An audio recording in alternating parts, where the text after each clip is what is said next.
Hi, today I'm going to explain a film called The Amazing Spider-Man 2. Let's get in. The movie opens with a close-up on fingers furiously typing on a keyboard. Files are being deleted from a system. A bespectacled figure checks files, some of which feature the skull and crossbones. A shot reveals it's Peter Parker's father, Richard. Suddenly, his computer access is cut off and he can't complete his mission to destroy the project files. Richard dashes from the OsCorp building on his way home to Peter and his wife, Mary. Richard is recording a message with a webcam. People will say I'm a monster for what I've done. He hears Peter call for him and cuts his message short. Rushing up from the basement, he sees that the house has been ransacked. Someone is looking for the files he took. A car pulls up as Mary says goodbye to Peter. Richard grabs her away. Peter is clearly distraught. He touches Richard's hand for one last time and stares at them from the front door. Richard and Mary are on a private jet. Mary mentions that she has found somewhere safe for them to stay as Richard uploads project files from his laptop. He tries to reassure her, explaining that their life has been changed forever. Richard doesn't want to put Peter through that. Mary pops into the bathroom just as one of the flight crew steps out of the cockpit. Richard is very suspicious and wary of the guy's behavior. Suddenly crew guy pulls a gun and threatens Richard. He locks Mary in the bathroom and prepares to shoot Richard. As Richard uploads the file, Mary realizes something is wrong and bursts out. A struggle ensues and Mary is shot. Richard desperately overcomes the thug. Mary reminds Richard to finish the upload just as the thug roars back to life. They scrap back and forth as we see the pilot is dead and the plane falls into a steep dive. Thug shuts down the laptop again as Richard realizes his fate is sealed. Mary is dead. There's no getting out. However, the file upload to Roosevelt has to be completed. Richard shoots out a window and holds onto the laptop with the strongest Cat5 cable in existence. Thug flies out the window to his death and Richard confirms that the file is transferred. The plane plummets to its doom and cut to black. Present-day music rings in as the camera follows Spider-Man falling to Earth. A stunning sequence follows Spider-Man playing webbing his way through the city. He overhears a helicopter radio announcing a plutonium shipment under siege at OsCorp. Spidey swings into action to help. A big tow truck is being driven by bald guy with a Russian accent. He's bashing lots of Manhattan vehicles as he steals the OsCorp truck. Armed assistants set explosives to blow the hatch as the Russian rolls over police cars. Spidey swings impressively through buildings in hot pursuit. The goons blow the hatch and hop into the van. There's a container of yellowish vials that are their target. Spidey hops onto the tow truck and engages in some Spidey banter with the Russian, who clearly has no idea who he is. As the goons prepare to hijack the plutonium, we cut to a OsCorp employee Max stumbling through a crowd with an armful of blueprints. Naturally, the prints get knocked from his hands and roll into the street just as Spidey and the Russian barrel around the corner. Spidey leaps to the rescue and prevents Max from being squashed by a cab. Spidey hands him the plans and notes that he works at OsCorp before leaping away. The Russian, clearly ignorant of the dangers of radioactive material, slams into a bunch of cars, tossing the goons and the P-238 around in the van. Dozens of cop cars crash into the truck, pinning it in. The goons burst from the van firing at the cops with automatic weapons. Strands of web shoot from above, yanking the goons and suspending them over the cops. The Russian takes his chance to escape. The P-238 is bouncing all over the place as Spidey tries to avert disaster, catching, juggling and swinging like a chandelier. As he bounds out to recover one last vial, his phone rings. Gwen is at graduation waiting for him. He's really late. As he playfully banters with Gwen, he imagines that he sees her disapproving father riding by in an NYPD patrol car. He remembers his broken promise to leave Gwen alone. Gwen is called up to deliver her valedictory speech. Peter isn't there. Cut back to the truck chase. The next sequence bounces back and forth between the speech and Spidey trying to stop the truck. Parker's spider sense triggers into a slow-mo shot as he leaps over a bus to protect some pedestrians. Finally, Spidey subdues the Russian, grabs the P-238, makes it to graduation and kisses Gwen on stage. Aunt May takes pictures of the new graduate before sending him off with Gwen. They make a date for 8 p.m. Peter catches a glimpse of Captain Stacy standing with his family and hears his voice in his head. Peter shows up to the date, but won't come in. Gwen meets him at the door and they talk again about her dad and the promise Peter made. Peter is torn, but Gwen really isn't having it. Peter loves her, but he couldn't handle losing her because of his actions. Gwen decides to break it off. She's done. The next morning, Parker is on another visually stunning city patrol. Falling and swinging as the wind ripples his Spidey suit. As a radio call-in show plays in the background, SM rescues a grade school kid in his science project. He encourages the kid, much like he did with Max at the beginning of the movie. Nerd unity. During an extended montage, a talk radio debates rages while he saves a girl, changes clothes, saves a bodega and mingles with costumed New Yorkers. Of course, he still keeps an eye on Gwen every now and then. After a cute scene with Aunt May, we cut to Max Dillon, who has really flipped out after his chance meeting with Spider-Man. He seems to have created an alternate Spidey persona with whom he engages in a meticulously crafted fantasy. OsCorp is developing a new power grid system and Max is part of the team. Max's delusion may have spilled over into his work life too. He shares an elevator with Gwen, with whom he shares his Spider-Man story. Unbeknownst to him, Gwen appreciates his fascination. Cut to Harry Osborn visiting his ailing father. Norman looks awful, his skin is discolored and his hands are claw-like. He's bedridden and looks like he's at the end of his rope. Norman derides Harry for not achieving more. They have a fractured relationship. It is as bitter as Norman's illness. He implies that Harry will succumb to the same fate. He asks to see Harry's hand and notices that it is shaking, a symptom of the illness. He hands Harry a drive with his research. Minutes later, a newscast announces Norman Osborn's death. Gwen receives a quick message about good news regarding her scholarship while Max is told to stay behind and check out a problem with the bioelectric power grid. The room is a mess of electric eel tanks and strange equipment. Max tries to repair the system, but ends up electro-cutting himself and falling into the tank of eels. His transformation has begun. Cut to a boardroom, where Harry is being informed of various OsCorp troubles. He twirls the drive while responding to the information. He couldn't care less. Harry realizes that the board doesn't respect him. Consequently, he lashes out with his disdain for them, elevating his father's assistant, Felicia, as his second in command. Charm doesn't run in the family. Peter Parker is announced, raising eyebrows in the room. Harry steps out to see Peter. They haven't seen each other in years. He came to check in on his old friend in the wake of his father's passing. After an awkward moment, the friends reconnect with a laugh. Cut to the park, where Harry and Peter catch up. Harry seems genuinely happy to get away from his OsCorp drama and they bum around the city together. Harry apologizes for the distance in their relationship, which leads to a conversation about why Peter's parents left. A van is monitoring their conversation, which turns into a discussion of Max's accident. He's to be written off to avoid another scandal. Cut to the lab where Dylan's corpse has been stashed. In the midst of electrical interference, Dylan's body reanimates in a shower of sparks. Electrical tools jump to life as Dylan discovers the nature of his powers. Grabbing a coat, he stumbles out of the lab. Cut to Peter meeting Gwen in the city. Looks like they're making up. They have real chemistry and they both seem a lot happier in each other's presence. Dylan steps into the street and immediately sets off all the car alarms. He sucks the electricity right out of a car. As he looks up, he sees the city as a matrix of electrical energy.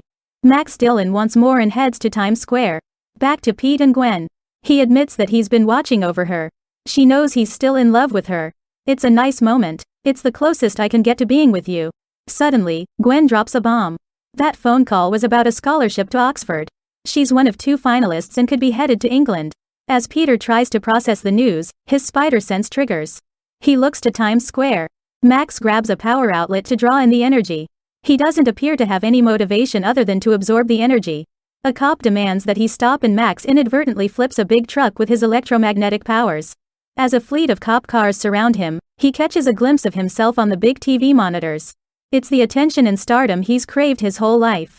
His emotions explode, triggering a wave of energy that flips the squad cars. Spidey swoops in to catch one before it crushes a cop and tries to talk Max down. Just seeing his hero seems to improve his mental state. Spidey tries to talk him down a bit, begging the snipers to lay off. Unfortunately, they take a shot, setting him off. As the crowd rallies behind the spider, Max's inner dialogue goes into overdrive. Convinced that he has been betrayed, he grabs some electrical cables, jacking them into his chest and sucking huge amounts of electricity into his body. Times Square goes dark and Electro sends a blast of power that tears the block to shreds. Electro sends lightning bolts into the screaming crowd, levitating on electromagnetic force. Spidey sprays a fire hose onto him, disrupting Electro's power and sending him plummeting to Earth. Electro is down for the count and Spidey heads home to watch the news about the fight. Glancing at his busted web shooter, Peter becomes consumed with solving the mystery of his parents' disappearance.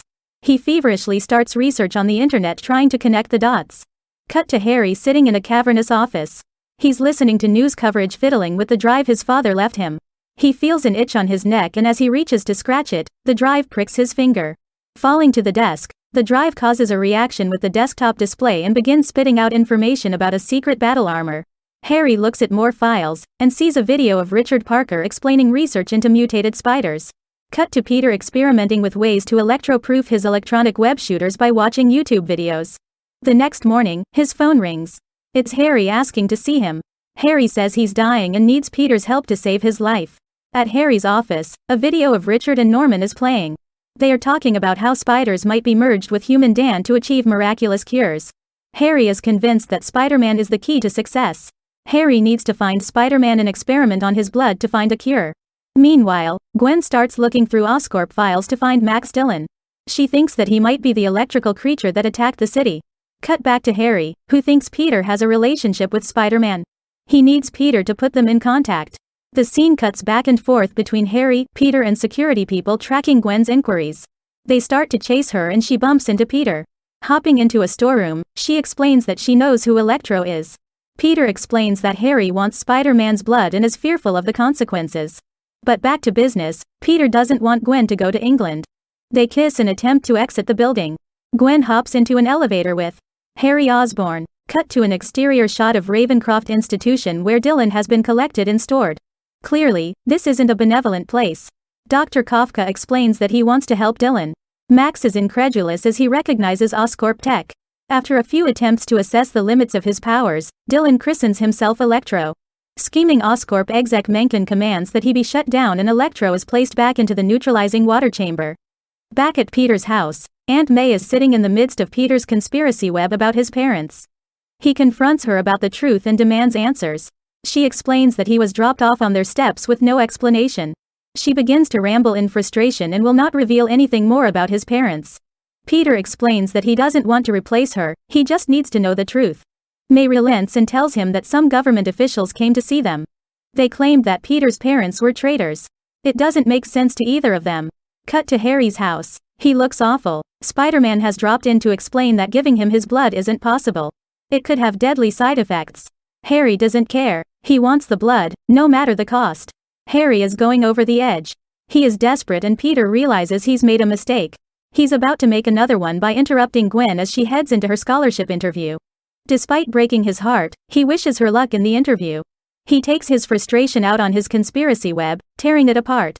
In the midst of the takedown, he knocks a jar of subway tokens that triggers a thought.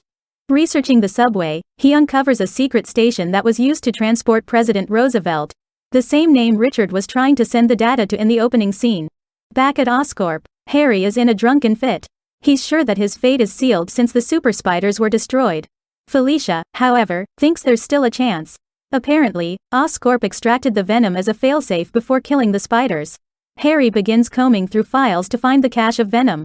Apparently, Mencken has been using Harry's security clearance to run the off-books special projects division at Ravencroft. Harry watches the Electro footage as Mencken bursts into his office. It's a setup. Mencken uses the Electro fiasco to remove Harry from his job and wrest control of OsCorp. Peter is in the subway tunnels looking for his dad's lab.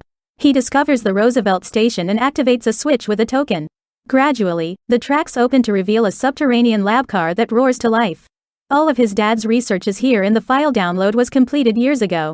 Richard's video explains Norman Osborn's nefarious deeds while proclaiming his own innocence. Richard Parker refused to let his research be used for biological weapons. At Ravencroft, Harry breaks in to meet with Electro, stunning two guards and taking their access badges. Back to Peter, Richard announces that he used his own DNA with the spiders, meaning that only someone with his bloodline can replicate the experiments. That's why only Peter could inherit the Spider-Man powers without harm. Harry races through the Ravencroft facility activating a fire alarm. Peter watches as his father says that Peter is the most important thing to him, driving Peter to tears. Harry strips of his disguise and enters the chamber where Electro is being held. He cancels Electro's sedation. Harry bargains with Electro to take down OsCorp for him. Harry appeals to Max's desperate need for friendship and they agree to take down Spider-Man together. Of course, Electro exacts revenge on Kafka before escaping with Harry. Meanwhile, Peter leaves the subway station and receives a voicemail from Gwen. She's been accepted to Oxford and is already headed to the airport to avoid a face-to-face goodbye. At OsCorp, Electro kills Mencken's security guard before Harry walks in and forces Mencken to grant him access to special projects. Electro dashes off to reclaim his stolen power grid design and cripple the city. In special projects, Harry injects himself with the spider venom cure. which sets off a painful transformation into the Green Goblin as Mencken escapes. Harry is in extreme pain and looks up to see the special armor from the hard drive video. Crawling painfully while green light flashes all around him, he makes his way to the suit. Upon entering it, a healing protocol begins to repair the damage to his ravaged system. Cut to Gwen, caught in bridge traffic on the way to the airport. Spider-Man has webbed a love note on the bridge that draws Gwen out of her cab. He scoops her up and carries her off to talk. He's in love with her and they have the movie love talk on top of the bridge. Peter will go to England to be with her. As they kiss, Electro takes down the city's power grid, enveloping New York in darkness and severely complicating air traffic. Gwen says there's a reset switch at the plant, but if Electro fries that, the city will never get back up. Brainy Gwen also figures out that Peter can Electro-proof his web shooters by magnetizing them. They do this with jumper cables from a squad car and Peter webs Gwen to a car for safety. Electro is a living field of electricity that dwarfs whole city blocks. He challenges Spider-Man to settle their score, setting off a dazzling sequence of Spidey jumping around Electro-Blast and grabbing his webbing like a maniac. Meanwhile, that flight is getting pretty desperate for contact with ground control. Their own instruments are being affected by Electro's field. What's more, another flight is on an intercept path. Spidey tries to short-circuit Electro, but he's grown too powerful. They trade punches and Electro literally spits electricity onto Spidey's head. Gwen's magnetizing trick works, allowing Peter to toss Electro into the power grid and gain a moment's breather. Unfortunately, Electro is back in seconds and starts pummeling Peter as he bounces between the grid towers. Spidey is taking a pretty bad beating until Gwen runs over Electro with a squad car. Gwen insists on staying and they work out a plan to defeat Electro. Spidey will distract him while Gwen resets the system. It's a big impressive fight sequence with Spidey using his spider sense to evade electrocution. Spider-Man creates a web to channel Electro's energy and cues Gwen to flip the switch. The backlash restores the city's power and seemingly destroys Electro. The restored power avoids the plane collision and all seems well. Until Harry comes screaming in on his goblin glider, cackling maniacally. Seeing the two of them together, Harry figures out that Peter is Spider-Man and decides to hurt Peter by harming Gwen. Peter pleads with him to let Gwen go. Harry obliges by dropping her from his glider. Peter jumps to save her, but Harry drops a pumpkin bomb to finish the job. A furiously fast fight ensues, with Harry and Peter duking it out while Gwen attempts to avoid becoming collateral damage. Gwen falls and Peter webs her, stopping her descent. Harry pounces and pins Peter to a clock wheel. As the mechanism moves, it will cut his web and send Gwen to her fate. Peter pins Harry and wedges his foot on the mechanism to spare Gwen, but to no avail. The wheel turns, the web snaps and Gwen falls. The clock damage takes out Harry and Peter leaps through the wreckage to save his love. The web line catches, but the impact snaps her neck, killing her instantly. The pose mimics the comic book perfectly. Peter gently cradles her lifeless body, pleading for her to stay with him. Cut to her funeral. Mrs. Stacy is devastated. Peter and Aunt May hang back until the family leaves. Peter sits alone at her grave and a series of shots show him watching over her site over a period of days? Months? Cut to Ravencroft. Harry is in a cell. A visitor shrouded in shadow discusses a plan. Spider-Man is grief-stricken and out of action. Harry has a plan and wants to keep it small. Apparently, all that they need is at OsCorp. Cut to a shot of OsCorp Tower. Mr. Flyers, the man in shadow, walks through a room with specialized gear. Octo arms, vulture wings, rhino suit. They will spring him and set him against the city. A newscast indicates that he's been missing for 5 months. Aunt May expresses concern that Spider-Man has disappeared. Peter is consumed with remorse, but he grabs a USB stick and watches Gwen's speech. Remembering her bravery, he opens his closet and takes the uniform. The Rhino has just robbed a bank and is rampaging through the city. His superior armor is cutting through the cops. Inspired by his hero, the science fair kid has donned a Spidey suit and runs out to face the Rhino. Improbably, Rhino takes the bait and marches toward him. Until the real Spider-Man swoops in. Rhino charges. Spidey swings the manhole cover and we go into the credit sequence. Subscribe to watch more videos like this. Thanks for watching.